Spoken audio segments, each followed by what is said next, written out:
할렐루야. 153 저녁기도 오신 여러분들을 주님의 이름으로 환영하고 축복합니다. 오늘도 귀하고 복된 저녁 시간, 하나님께서 우리 가운데 신실하게 일하심을 경험하는 귀한 복된 시간이 되기를 간절히 소망하겠습니다. 먼저 하나님의 말씀 보도록 합니다. 고린도 후서 11장 1절에서 6절 말씀까지 보겠습니다. 고린도 후서 11장 1절에서 6절입니다. 우리 같이 한 목소리로 다 함께 봉독하도록 하겠습니다. 시작. 원하건대 너희는 나의 좀 어리석은 것을 용납하라. 청하건대 나를 용납하라.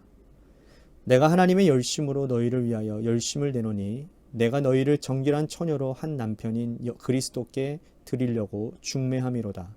그러나 나는 뱀이 그 관계로 하와를 미혹한 것 같이 너희 마음이 그리스도를 향하는 진실함과 깨끗함에서 떠나 부패할까 두려워하노라.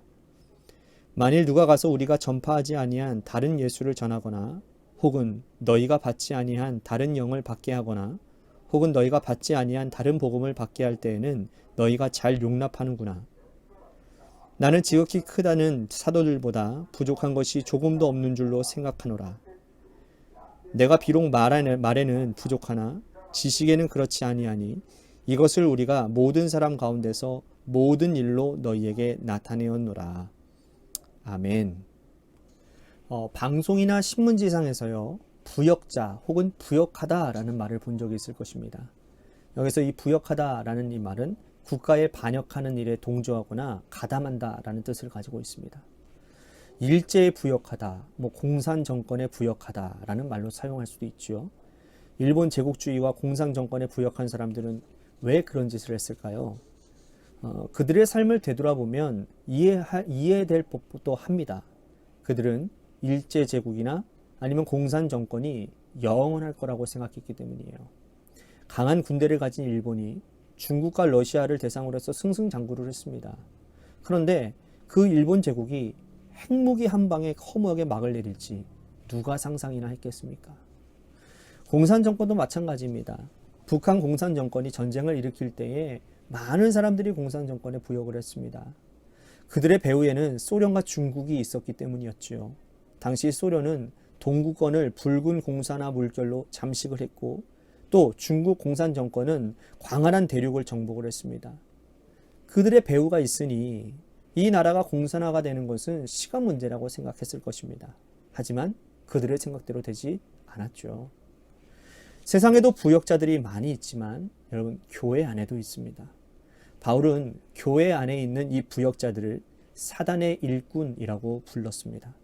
주의 일꾼, 하나님의 일꾼, 복음으로 일하는 일꾼이 아니라 사단의 앞잡이로 일하는 사람들을 사단의 일꾼, 즉 사단의 부역자라고 불렀다라는 거죠. 어떤 자들이 사단의 부역자인지를 어떻게 분별할 수 있는지 오늘 말씀을 통해서 바울은 우리들에게 알려주고 있습니다. 3절 말씀 보시면 뱀이 그 관계로 하와를 미혹한 것 같이 너희 마음이 그리스도를 향하는 진실함과 깨끗함에서 떠나 부패할까 두려워하노라. 자, 뱀이 하와에게 접근을 했죠. 뱀은 하와의 빈틈을 파고들었습니다. 뱀은 하와를 미혹했고 하와는 아담에게 선악과를 건네주어서 그들은 에덴 동산에서 쫓겨나게 되었습니다. 뱀이 하와를 유혹하는 그 과정을 보면요, 전혀 터무니없는 말을 지어내는 것을 볼 수가 있죠. 전혀 터무니없는 말을 지어내는 것이 아님임을 볼 수 있습니다. 하나님의 말씀을 더하기도 하고 빼기도 하고 교묘하게 변형시켰어요. 완전히 새로운 말이나 없는 말을 하면 여러분 듣는 사람이 아니다라고 생각할 수 있으니 조금 더 더하고 조금씩 빼고 그래서 이 하와를 헷갈리게 만들었던 것이죠. 뱀이 하와를 이렇게 미혹한 것처럼 교회 안에서도 성도들을 미혹하는 사단의 일꾼들이 있는데 그들은 어떤 식으로 교회를 어지럽히는지를 사도 바울이 지금 말씀하고 있습니다. 4절 말씀 보십시오. 만일 누가 가서 우리가 전파하지 아니한 다른 예수를 전파하거나 혹은 너희가 받지 아니한 다른 영을 받게 하거나 혹은 너희가 받지 아니한 다른 복음을 받게 할 때에는 너희가 잘 용납하는구나. 자, 우리들이 고린도전서, 고린도후서 말씀을 보면서 우리들이 항상 배경을 우리들이 잘 알고 있죠. 유대에서 온 어떤 지도자들이 자꾸 다른 복음을 전하는 일들을 우리들이 보았어요. 그죠? 이들은 다른 예수, 다른 영, 다른 복음을 전파했습니다. 바울은 고린도 교회 성도들이 복음 위에 서 있다고 믿었는데 사실은 달랐던 거예요. 고린도 교회 성도들은 유대에서부터 온 어떤 사람들이 전한 다른 예수, 다른 영, 다른 복음에 미혹되고 흔들렸다라는 거예요. 바울은 다른 영, 다른 예수, 다른 복음이라는 표현을 쓰면서 그들이 전한 것이 새로운 것이 아니고 복음을 변질시킨 것이라고 말을 합니다. 그렇다면 바른 예수, 바른 영, 바른 복음은 무엇일까요? 바울이 전한 바른 예수는 십자가와 고난을 통과하신 예수 그리스도입니다. 제가 말씀드렸죠. 신앙생활에 가장 중요한 것은 십자가와 부활이라고. 십자가와 고난 없이는 말할 수 없고요. 부활 없이는 말할 수 없는 것입니다. 여러분, 이 예수를 제외하고 다른 것들을 전한다라는 것은 모두 다 이단이고 가짜인 것이죠. 구원을 받으려면 십자가를 붙들고 살아가야 되는데 여러분, 고난 없이 어떻게 구원을 받을 수가 있겠습니까? 고난을 뺀 예수를 가르친다라는 건 곧 이단 사상을 가르치는 것과 다름이 없다라는 거예요. 영은 어떻습니까? 영은 곧 성령이거든요. 성령은 일치의 영이고 생명을 살리고 교회를 세웁니다. 성령을 말하면서도 분열을 획책하고 교회 안에서 이간질의 가라지를 뿌리는 자들은 다른 영을 전하는 자들이에요. 우리가 받은 성령은 서로 하나 되게 하는 영입니다. 사랑을 전하고 사랑으로 덮어주고 사랑으로 이해하고 예수 그리스도를 드러내는 성령이 아닌 다른 영은 분열의 영임을 기억해야 되는 거예요. 그럼 다른 복음은 어떻습니까? 복음은 기쁜 소식이에요.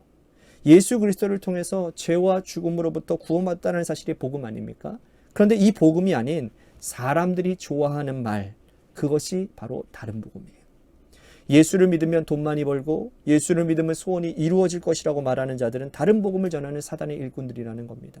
유대에서 온 어떤 사람들은 다른 예수, 다른 성령, 다른 복음을 전했다라는 거예요. 오늘도 교회 안에 이런 식으로 복음을 조금씩 변형시켜 전하는 자들이 있습니다. 모두 사단의 부역자들이에요. 바울은 고린도 교회에서 목회하면서 복음을 바르게 전하기 위해서 진심으로 노력한 사람이었습니다. 복음을 전하는 본인이 복음의 통로이므로 깨끗하여지기 위해서 얼마나 애를 많이 쓴 사람인지 몰라요. 바울은 그 과정을 이렇게 고백을 하는데요. 9절 말씀 보십시오.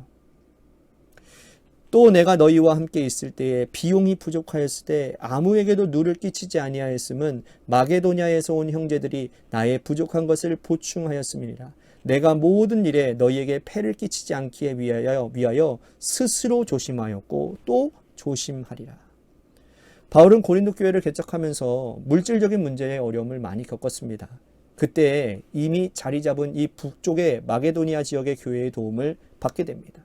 그 지역의 교회들이 바로 빌립보 교회, 데살로니가 교회, 베레아 교회 등에서 도움을 받고 이 고린도 교회 성도들에게는 한 푼의 패도 끼치지 않았다는 거예요. 무보수로 사역했다는 거죠.